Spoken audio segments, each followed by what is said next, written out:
Todo comenzó porque mi hijo de 3 años lloraba por las noches a la mitad de la noche. Cuando iba a su cuarto a verlo, estaba histérico. Por sus mejillas corrían lágrimas y lloraba diciendo que el coco lo había asustado. Lo dejaba dormir con mi esposa por la noche y pensaba que solo había sido un mal sueño. A la siguiente noche, él ni siquiera quería estar en su cuarto, pero lo convencí diciéndole que el coco era un invento de su imaginación. Me despertaron una vez más sus gritos. Corrí a su cuarto para encontrarlo lleno de lágrimas otra vez. Para la tercera noche, coloqué una cámara en su cuarto para mostrarle que no había monstruo alguno. Esa noche no hubo gritos ni llantos. Fue agradable despertar en la mañana, luego de mi primera buena noche en 3 días. Sin embargo, mi hijo no se veía fatigado. Ni siquiera se quejó en la mañana cuando lo despertamos para ir al preescolar. Cuando mi esposa lo llevó, decidí revisar la cinta de la cámara para averiguar cómo había dormido. Nunca olvidaré lo que vi. Alrededor de las 2 de la madrugada, mi hijo dormía, pero la puerta de su armario lentamente se abrió. De las sombras emergió una mujer pálida, desnuda y delgada, con largo cabello negro y unos sólidos ojos negros. Su cuerpo era huesudo y frágil, como si hubiera sobrevivido a un holocausto. Cuando se volteó, pude ver su espina que sobresalía de su espalda como si fuera un dinosaurio. Acercó sus manos anormalmente grandes a la cama de mi hijo y cubrió su boca. Él intentaba gritar, pero no podía.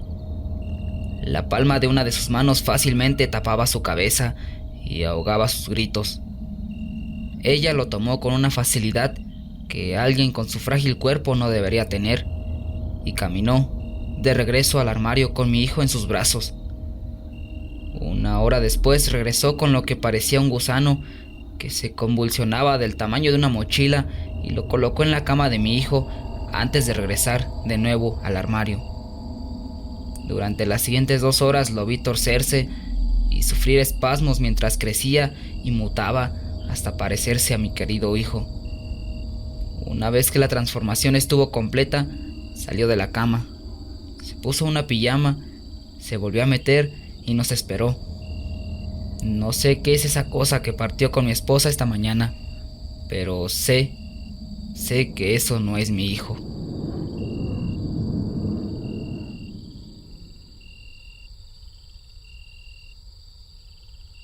Soy un ex militar. Actualmente me dedico a la seguridad privada. Mi jefe es un empresario que vive en San Pedro, en Nuevo León. La verdad, yo no soy mucho de andar contando las cosas que viví en el ejército, porque sinceramente la mayoría no son nada agradables. Pero mi jefe tiene cierta fijación por escuchar relatos así de cosas paranormales y eso.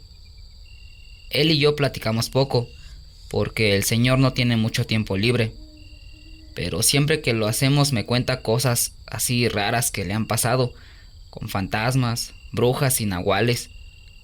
Las únicas horas del día en las que no está trabajando es cuando está con sus hijos.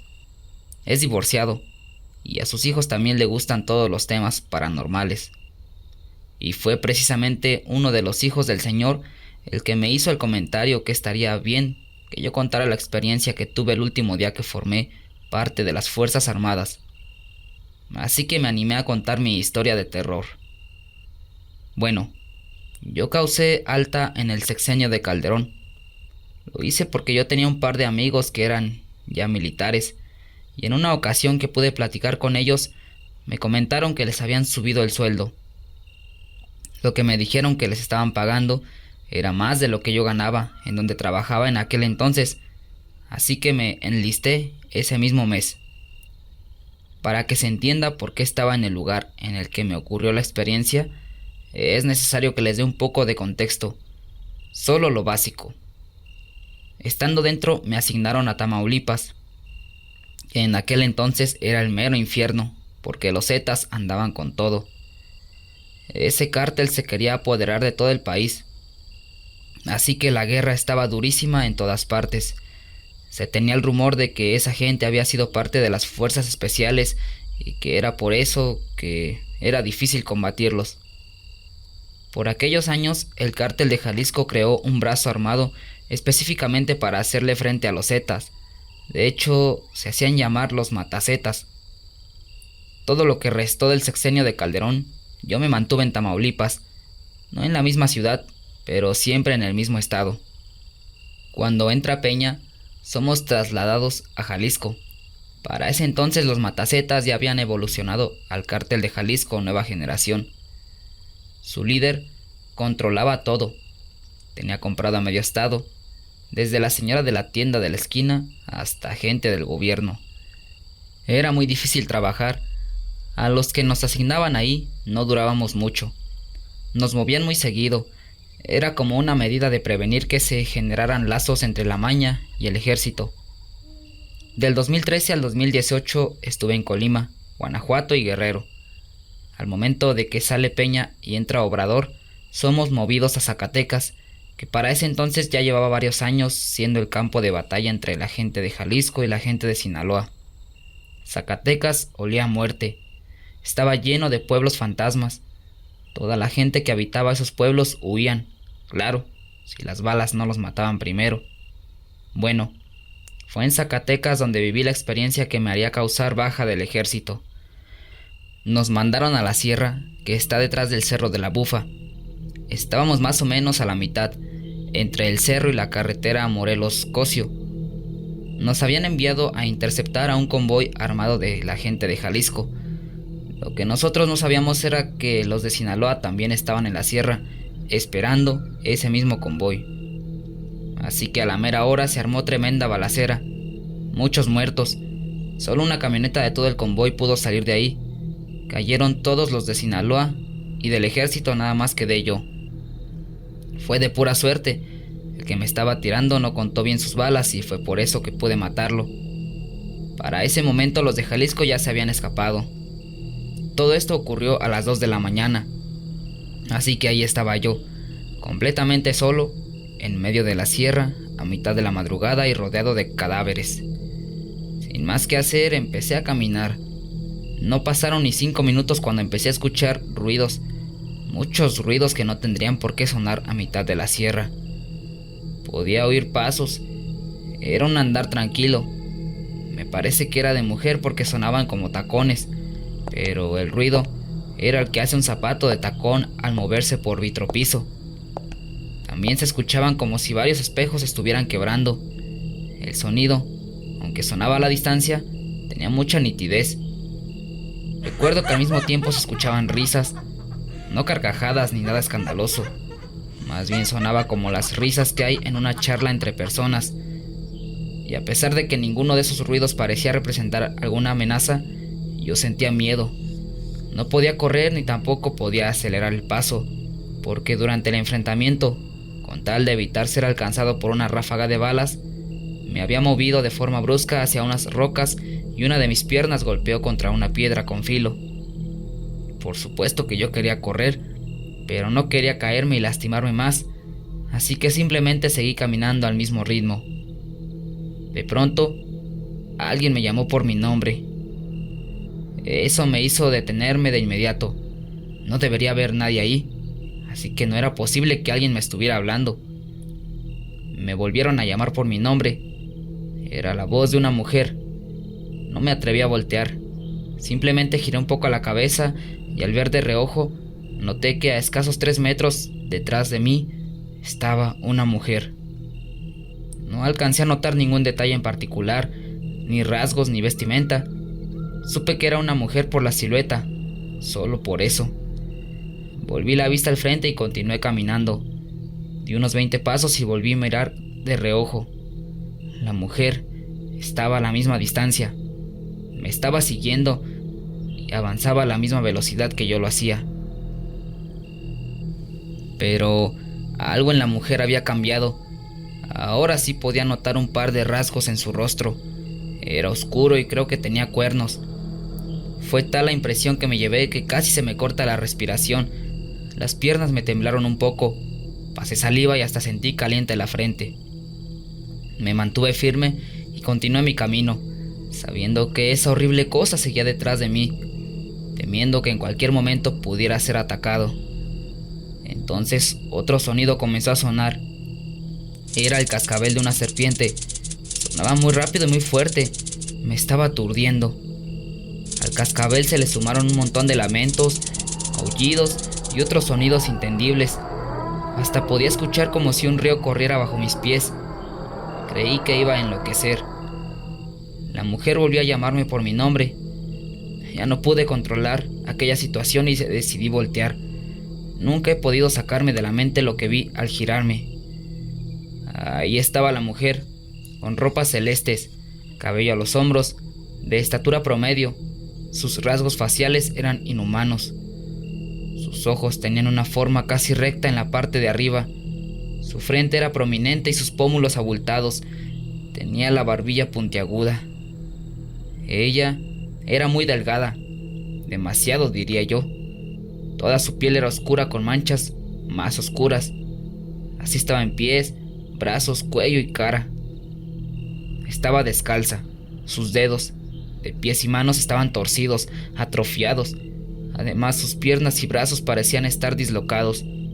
Era una criatura horrible.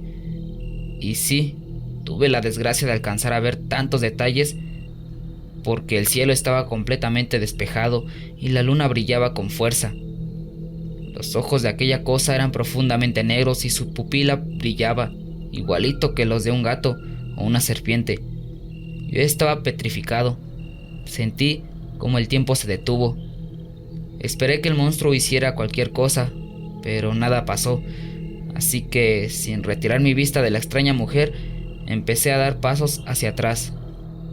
Cuando se me ocurría voltear un poco para cuidar de no tropezar con las rocas, aquella empezaba a avanzar. Se detenía cuando volvía mi mirada hacia ella. Seguía avanzando hasta que la perdí de vista. Entonces me sentí seguro de girarme y empezar a correr. Lo hice hasta llegar a la carretera. No porté el uniforme ni un día más. Me di de baja inmediatamente. Aquello había sido demasiado para mí. El simple hecho de quitarle la vida a una persona es algo que te cambia por dentro. Algo se rompe dentro de ti. Yo ni siquiera recuerdo cuántas personas llegué a matar. Criminales, por supuesto, pero aún así eran personas. Yo perdí la cuenta después de llegar a 100. Pero en aquella ocasión, en la sierra de Zacatecas, 6 de los que iban conmigo eran mis amigos y a todos los vi caer sin vida. Lo que pasó con la horrible mujer con rasgos de serpiente fue la gota que derramó el vaso. Cuando me entrevisté con mi jefe me preguntó cuál había sido la causa de mi baja del ejército y tuve que contarle esta historia de terror. Al principio no me creyó, pero por suerte yo tenía suficiente experiencia como para quedarme con el trabajo. Un día cualquiera, varios meses después, el señor me pidió que le contara mi historia de terror a sus hijos. Ahí fue que él por fin me creyó, porque repetí todo exactamente igual, palabra por palabra, tal como se lo había contado a él, que es justo lo que les acabo de relatar.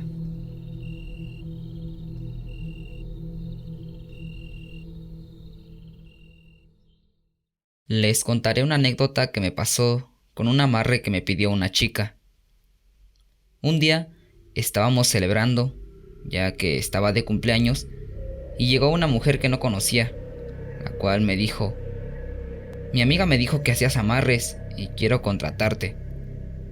Yo antes de hacer un amarre le explico a la persona las consecuencias de hacer un amarre y les doy una charla de la salud mental y el amor propio, pero como siempre se metió mis consejos y la charla por donde ya saben. Le dije que fuera al siguiente día, porque yo estaba celebrando otro año más de vida, y así fue. La mujer asistió al siguiente día y me explicó el caso. Ella estaba profundamente enamorada de un muchacho de 18 años. Cabe destacar que la mujer tenía 38, pero yo no juzgo y cada quien. Ella me dice que lo quería solo para ella y para nadie más. Yo le pregunto: ¿pero tú anteriormente has tenido alguna relación con él? Ella me respondió que no. que ella nunca le había dicho lo que sentía por él y tampoco se mostraba atraído hacia ella. Yo le expliqué que sería muy peligroso ya que el muchacho no la tenía ni en cuenta. Ella me dijo que estaba dispuesta a asumir su conciencia y me pagó. Entonces yo le hice un polvito al cual llamo el polvo del amor, que por obvias razones no voy a dar receta.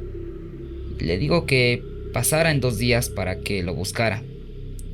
Pasaron los 2 días y la mujer fue a buscar el polvo que le hice y le di las indicaciones, las cuales fueron que en una bebida alcohólica le tenía que echar solo media cucharada de ese polvo y revolverlo. Recuerdo que ese día era un día viernes y había luna llena, perfecto para que cualquier hechizo sea más fuerte. Ella justamente había planeado una fiesta en su casa e invitó a aquel muchacho y me invitó a mí. Yo vi que la mujer sirvió las bebidas y también vi que le echó una cucharada completa de ese polvo. Yo la vi y le dije que no le echara tanto. Ella me dijo de manera muy grosera: te dije que yo asumo mis consecuencias, yo ya te pagué, así que lo que yo haga de aquí en adelante no te debería importar. Yo me quedé perplejo y decidí quedarme callado e irme a bailar, pero viendo la locura que esa mujer había hecho. Cuando aquel muchacho se bebe el trago, de inmediato se le queda viendo a la mujer. Fue algo como las películas, que se quedan viendo directamente a los ojos y se enamoran. Ese muchacho se pasó toda la noche con la mujer y la besaba y le decía que la amaba y todo eso. A la semana después, la mujer me llama y me dice: el polvo funcionó de maravilla, pero ahora no lo soporto, se ha puesto tóxico y me está celando hasta de mis hermanos. Yo le respondí: chica, yo te expliqué las consecuencias y tú misma me dijiste que las asumías.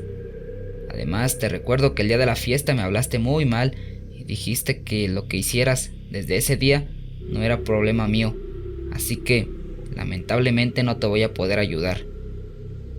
Un día la mujer decidió romper con aquel muchacho, a lo que él se volvió loco y le dijo que se iba a matar, y entonces se fue a su casa. Ese mismo día que ella rompió con el muchacho, recibí una lamentable noticia de que aquel muchacho se había lanzado con una moto a un barranco donde lamentablemente había perdido la vida. Un mes después la mujer me llama llorando y asustada, ya que me dice que todavía sigue escuchándolo, viéndolo y oliendo el perfume que usaba aquí el muchacho. Yo le dije: ven a mi casa para poder hacerte una consulta para ver qué está pasando. Ella llegó a mi casa y empezó la consulta. Resulta que aquel muchacho hasta después de muerto la sigue acosando porque por culpa de ella él se suicidó. Traté de desterrar al muchacho y no pude. La mujer fue a varios espiritistas, santeros, paleros, hasta con brujos satánicos y ninguno pudo desterrar al muchacho que la estaba perturbando. Hasta el día de hoy, esa mujer no ha podido conseguir otra relación y todavía sigue viendo, escuchando y oliendo el perfume que usaba aquel muchacho.